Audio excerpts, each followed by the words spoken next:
राधे राधे दोस्तों, आइए आज की कहानी शुरू करते हैं जिसका नाम है बेटी की जिद। अगर आप हमारे चैनल पर नए हैं तो पहले चैनल को सब्सक्राइब कीजिए, वीडियो को लाइक कीजिए, ज़्यादा से ज़्यादा शेयर कीजिए। कोमल प्रियदर्शन जी की इकलौती बच्ची थी जिसे वो बहुत लाड़ प्यार से पाल रहे थे। कोमल 7 साल की थी, लेकिन उसके पिता उसे अभी केवल 2 साल की ही समझते थे।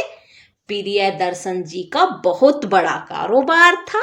शहर के बीचों बीच आलीशान कोठी, कई नौकर उनके घर की देखभाल करते थे, कई बड़ी बड़ी गाड़ियां, पैसों की कोई कमी नहीं थी। सुबह कोमल सो रही थी, तभी उसकी मम्मी कविता ने उसे उठाया। कोमल जल्दी से अपने पापा से मिलने आ रही थी, क्योंकि पापा चले जाते हैं फिर रात को देर से आते हैं।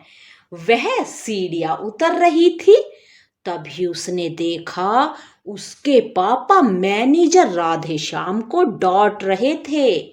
राधेश्याम जी, आपको कितनी बार कहा है कि मुझे काम में लापरवाही नहीं चाहिए, लेकिन आप ठीक काम नहीं कर रहे। ऐसा है तो आपको नौकरी से मैं निकाल देता हूं।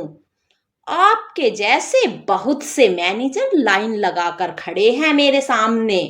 राधेश्याम जी की आंखों से आंसू बह रहे थे। उन्होंने गिड़गिड़ाते हुए कहा, सर, मेरा बेटा बहुत बीमार था, इसी कारण हॉस्पिटल जाना पड़ा। मुझे काम से मत निकालिए, आगे से मैं ऐसी गलती नहीं करूंगा।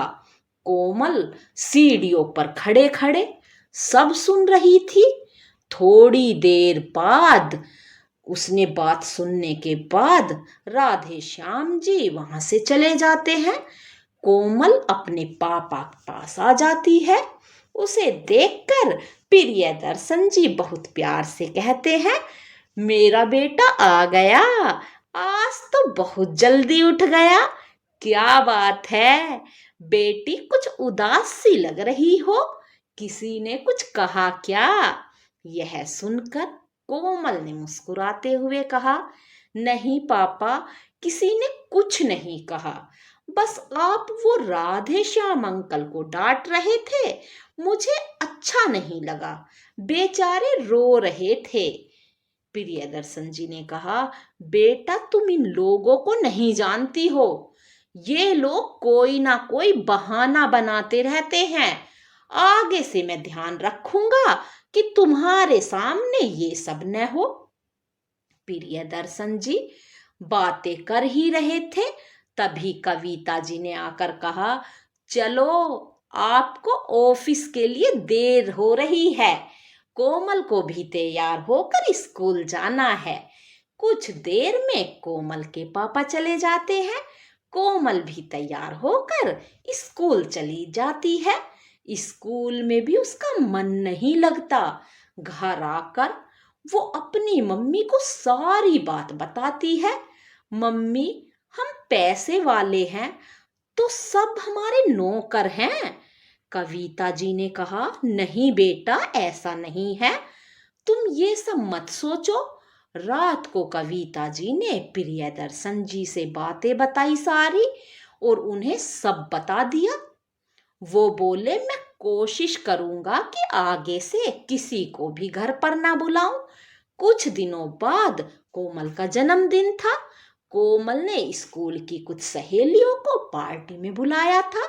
उनमें से एक बहुत गरीब लड़की पायल भी थी। उसके पिता चौकीदार थे। पहले तो उसने मना कर दिया, लेकिन कोमल की जिद करने पर वह आने के लिए तैयार।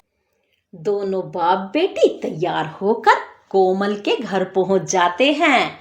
कोमल पायल को देखकर बहुत खुश होती है, लेकिन उसके माता पिता पायल और उसके पिता को देखकर बहुत गुस्से में आ जाते हैं। प्रियदर्शन जी कहते हैं, बेटा, ये कैसे लोगों से तूने दोस्ती कर रखी है? इन्हें यहाँ से जाने के लिए कहो अभी, नहीं तो मैं नौकरों से कहकर इन्हें बाहर करवा देता हूँ अभी। क्या हुआ पापा? पायल मेरी सबसे अच्छी दोस्त है। बेटा, दोस्ती बराबर वालों से की जाती है, ये हमारे लायक नहीं है। इनकी बातें सुनकर पायल और उसके पिता वापस अपने घर चले जाते हैं। कोमल को ये सब बहुत बुरा लगता है, वह किसी से भी बात नहीं करती। अगले दिन से वह खाना पीना सब छोड़ देती है। शाम तक उसकी तबीयत खराब हो जाती है। उसके माता पिता बहुत परेशान हो जाते हैं। वे कोमल को बहुत मनाने की कोशिश करते हैं, लेकिन कोमल मानती ही नहीं।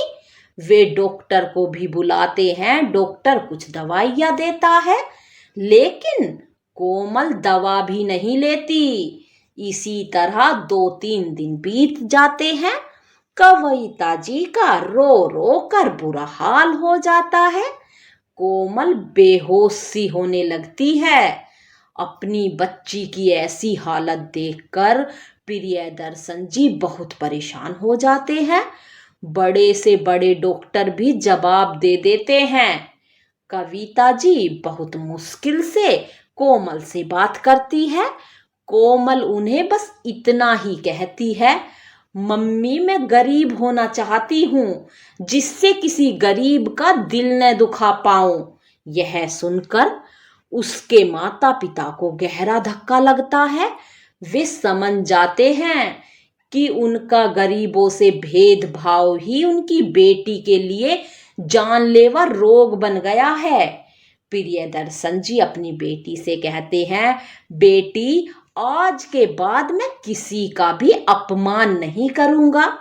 पिताजी भी उसे समझाती रही। प्रियदर्शन जी उसे छोड़कर स्कूल पहुंच गए। वहां प्रिंसिपल को सारी बात बताई।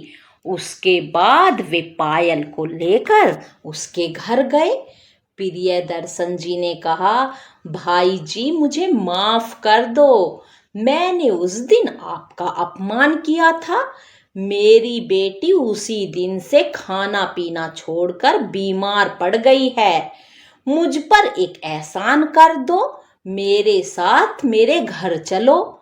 पायल के पिता पायल को साथ लेकर उनके घर पहुंच गए। पायल ने कोमल से कहा, देख मैं आ गई, तेरे पापा मुझे लाए हैं और अब वे कभी गुस्सा नहीं करेंगे। बेटा, अब जो कुछ भी हुआ वो मुझे माफ कर दे। अरे कुछ खा ले, देख मैंने अपना घमंड छोड़ दिया है। अब मैं अपनी सारी दौलत गरीबों में बांट दूंगा। तू भी अपनी जिद छोड़ दे बेटा।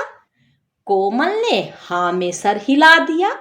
उसके बाद डॉक्टर ने कोमल को जूस पिलाया, फिर कुछ खाने के लिए दिया।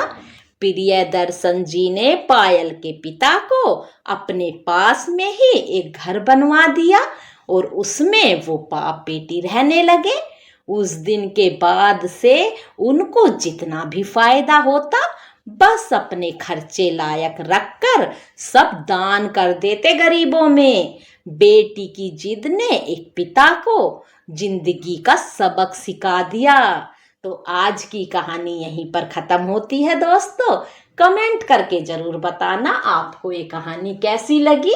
चैनल को सब्सक्राइब करना, अपना सपोर्ट बनाए रखना। धन्यवाद दोस्तों। राधे राधे।